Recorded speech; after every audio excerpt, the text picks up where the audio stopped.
Hello అండి అందరికీ ఈరోజు రెసిపీ వచ్చేసి అటుకుల రవ్వ కేసరి.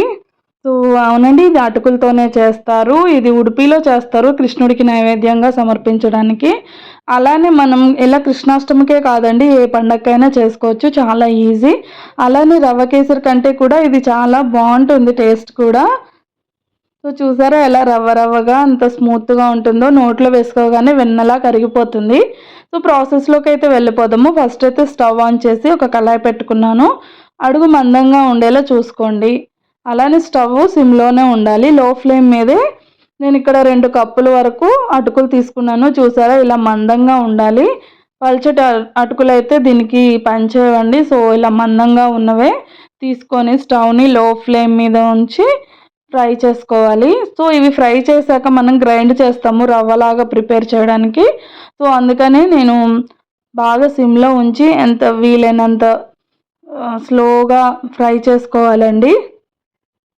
సో అంత పెద్ద టైం ఏం పట్టదు, ఒక 5 మినిట్స్లో అయిపోతుంది.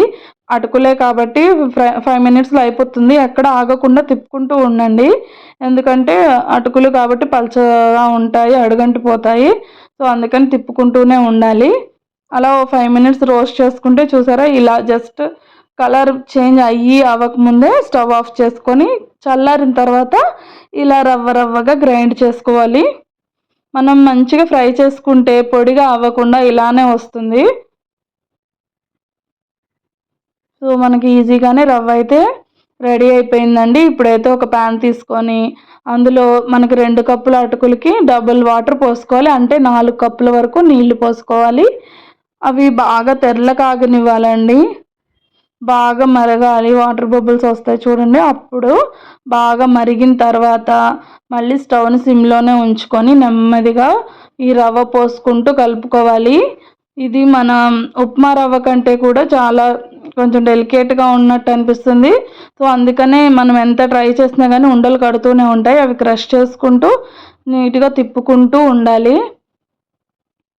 అటుకులు కాబట్టి చాలా సాఫ్ట్గా ఉంటాయి, రవ్వ అయితే ఇంకా మెత్తగా ఉంటుంది, త్వరగా ఉడికిపోతుంది. చూసారు ఇలా బబుల్స్ వస్తాయి, వాటర్ బబుల్స్ లాగా. సో అలా వచ్చినప్పుడు 2 కప్పుల అటుకులకి 2 కప్పులు షుగర్ తీసుకోవాలి. కొంచెం ఎక్కువ తీసుకున్నా పర్లేదు, ఎంత స్వీట్గా ఉంటే అంత టేస్ట్గా ఉంటుంది అనమాట. మీకు ఇష్టమైతే ఫుడ్ కలర్ యాడ్ చేసుకోండి, ఎందుకంటే తెల్లగా ఉంటే కేసరి అంత బాగోదు, చూడడానికి బాగోదు, తినడానికి బాగోదు. సో వేసినట్టు కొంచెం ఫుడ్ కలర్ వేసి కలుపుకోవాలి. సో చూసారా మనకి మొత్తం ఇలా షైనీగా వస్తుంది, కనిపిస్తుంది కదా. సో అలా కొంచెం గట్టి పడే వరకు తిప్పుతూ ఉండాలి, అడుగంటకుండా అడుగు నుంచి తిప్పుకుంటూ ఉండాలి. మనకి ఇలా ప్రిపేర్ అయిపోతుంది వెంటనే ఇంకో 5 మినిట్స్లో. సో 4 స్పూన్ల వరకు నెయ్యి వేసుకోవాలి. మనం ఇక్కడ ఆయిల్ కూడా ఏం యూజ్ చేయలేదు కదండి, సో నెయ్యి అనమాట. సో ఎంత ఎక్కువ వేస్తే అంత బాగుంటుంది. మీ దగ్గర ఉంటే ఇంకా ఎక్కువ వేసుకోవచ్చు, నేనైతే 4 స్పూన్స్ యూజ్ చేశాను. అలానే ఒక 2 స్పూన్స్ నెయ్యి వేసి డ్రై ఫ్రూట్స్ కూడా ఫ్రై చేసుకున్నాను. సో మీకు ఇష్టమైన డ్రై ఫ్రూట్స్ యూజ్ చేయొచ్చు. సో అంతేనండి, రెసిపీ ప్రిపేర్ అయిపోయింది. ఒక బౌల్లోకి తీసుకొని చల్లారిన తర్వాత తింటే చాలా బాగుంటుంది. ఇష్టమైతే వేడివేడిగా అయినా తినొచ్చు. ఎంతో ఈజీ అండ్ టేస్టీ అనే రెసిపీని తప్పకుండా మీరు కూడా ట్రై చేయండి. వీడియో నచ్చితే లైక్ చేయండి, మన ఛానల్ని సబ్స్క్రైబ్ చేయండి. ఇంకా వీడియోని మీ ఫ్రెండ్స్కి ఫ్యామిలీకి షేర్ చేయండి, యూజ్ అవుతుంది. Thanks for watching, bye.